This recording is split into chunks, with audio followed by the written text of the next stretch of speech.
Hello students and welcome to the discussion for the first P set of this session. I'll be discussing the answers for the biology section.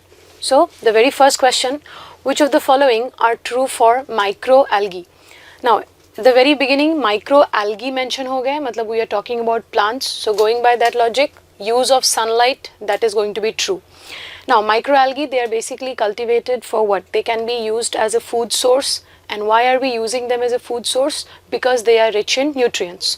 तो इसका मतलब options A B C ये तीनों में हमारा correct लग रहा है, प्लस ऑप्शन सी में जो बायोफ्यूल वाला पार्ट है, तो you can also use microalgae, you can utilize them in certain industries as a fuel. तो biological entity used as a fuel, तो मतलब बायोफ्यूल वाला पॉइंट भी यहाँ पे करेक्ट हो रहा है. Therefore question number 31, the correct answer should be option D, which is all of the above. Moving ahead, question number 32.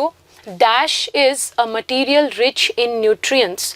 तो nutrient rich material है, mentioned है, it's increasing soil fertility, plus additionally it can be prepared using fruit and vegetable peels. So कौन से type के fertilizer की बात हो रही है यहाँ पे? Some sort of a natural fertilizer. Another word that we can use for this is manure. So that is why question number 32, the correct answer should be option C, manure. Now question number 33, the first antibiotic penicillin was discovered by. तो penicillin का जो discovery हुआ था, that was from a fungi, Penicillium notatum, and this discovery was done by the scientist Sir Alexander Fleming. So that is why question number 33, the correct answer should be option C, Fleming.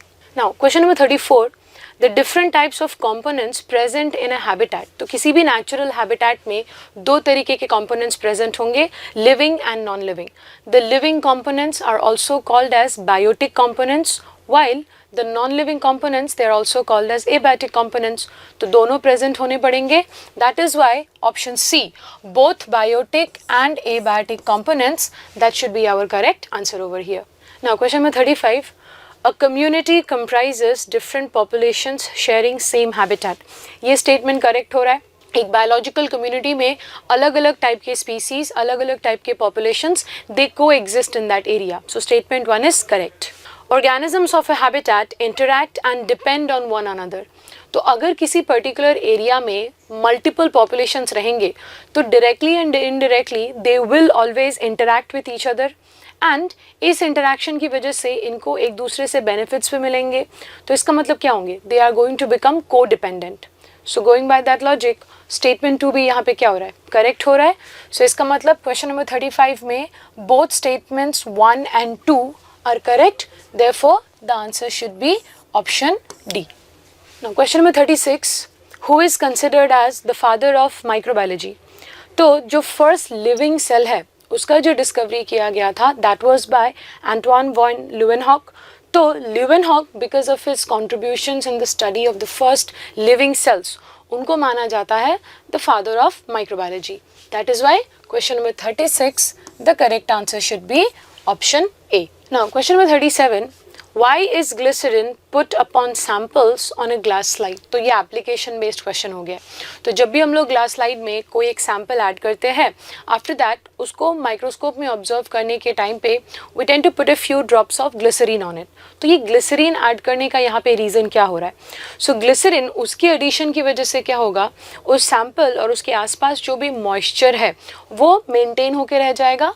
वो वहाँ पे prepare उसको करेगा कि थोड़े time तक भी अगर मैंने उसको वहाँ पे रखा है माइक्रोस्कोप के नीचे, उसका जो वाटर है वो एक्सेस लॉस नहीं हो जाएगा.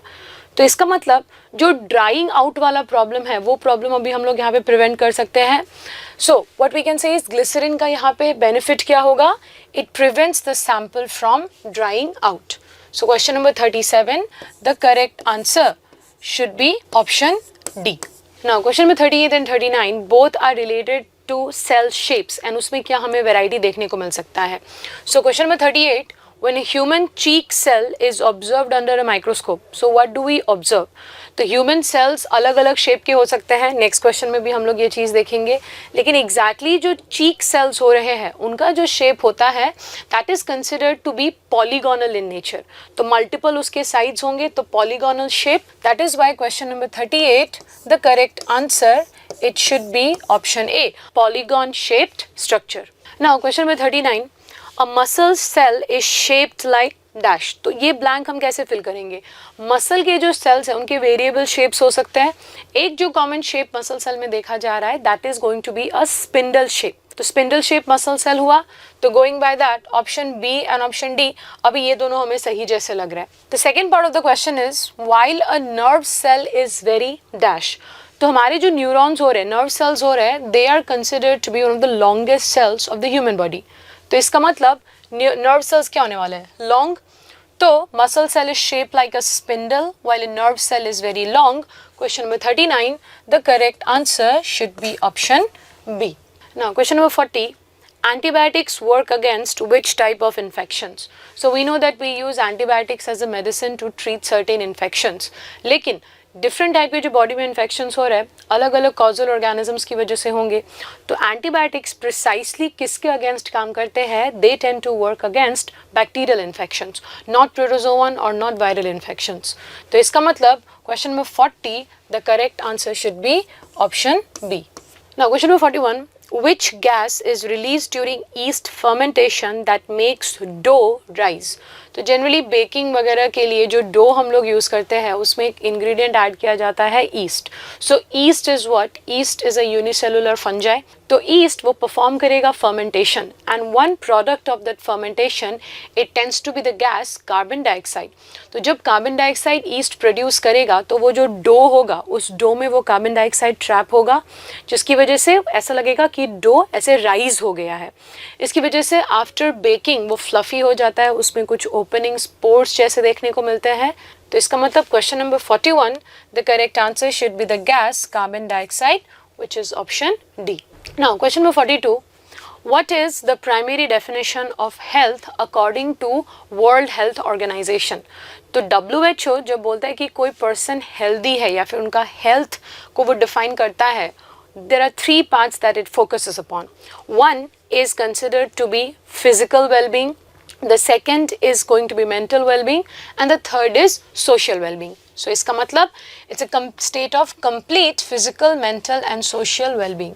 Therefore question number 42, the correct answer should be option B. Now question number 43, assertion reason based question हो रहा है। Assertion, antibiotics should be used only when prescribed by a doctor. ये particular statement जो है ये करेक्ट है, because अगर हमें डॉक्टर ने प्रिस्क्राइब नहीं किया है we are not just suppose to take antibiotics on our own. तो statement A is correct, assertion true है। रीजन वाला जो स्टेटमेंट है, over use of antibiotics can lead to antibiotic resistance. Reason वाला जो स्टेटमेंट है this is also true. It has been observe that आजकल antibiotic resistance के जो केसेस है बहुत बढ़ते जा रहे हैं, बिकॉज अगर हमने एंटीबायोटिक्स का प्रॉपर कोर्स कंप्लीट नहीं किया है या फिर रिक्वायर्ड नहीं है फिर भी हम लोग एंटीबायोटिक्स यूटिलाइज कर रहे हैं, तो इसकी वजह से क्या होगा, microbes gradually they are going to become adapted to those dosages of antibiotics and they are going to develop resistance against it. तो इवेंचुअली अगर मैं वो एंटीबायोटिक यूज़ कर भी रही हूँ तो या तो वो उतने डोसेज में काम नहीं कर रहा है, कभी कभी तो तुम कितना भी डोसेज क्यों ना बढ़ा दो, इट सीम्स कि वो antibiotic has completely stopped working. This particular problem, this is antibiotic resistance and it can be developed because of overuse of antibiotics in the population. Now, assertion बोल रहा है कि बिना डॉक्टर के प्रेस्क्रिप्शन के हमें एंटीबायोटिक्स यूज़ नहीं करना चाहिए। क्यों? क्योंकि अगर हमने एंटीबायोटिक्स ओवर यूज़ किए हैं उससे एंटीबायोटिक रेजिस्टेंस का प्रॉब्लम शुरू हो जाएगा। तो अगर मैंने रीज़न को यूज़ करके असर्शन समझाया तो वो उसका करेक्ट एक्सप्लेनेशन हो रहा है। Therefore, question number 43, the correct answer, it should be option A. Both assertion and reason are true and reason is the correct explanation of this particular assertion. Now, question number 44, in bread mold experiment, what would happen if the bread were sealed in an airtight container without moisture? तो इसमें तुमको दो part पे ध्यान देना है। पहला, we going to do this experiment जहाँ पे ब्रेड में जो मोल्ड है, जो फंजा है, उसका ग्रोथ हम लोग स्टडी कर रहे हैं, राइट?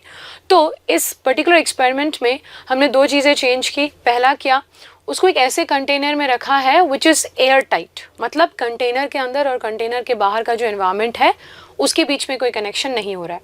दूसरा, उस कंटेनर के अंदर हमने ड्राई कंडीशंस रखे हैं, moisture is absent. Now fungi को ग्रो होने के लिए first of all it requires damp moist conditions. तो जैसे हमने मॉइस्चर हटा दिया तो the growth of fungi it is going to be limited there. Second thing, उस ब्रेड में मोल्ड ग्रो होने के लिए उस मोल्ड के जो स्पोर्स है वो बाहर से आएंगे।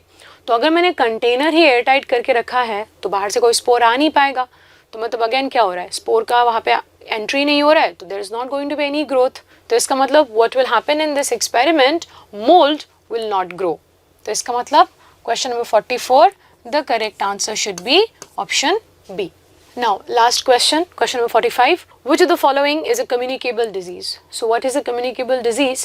It's a disease which can easily spread in the population through contact or other contaminated conditions.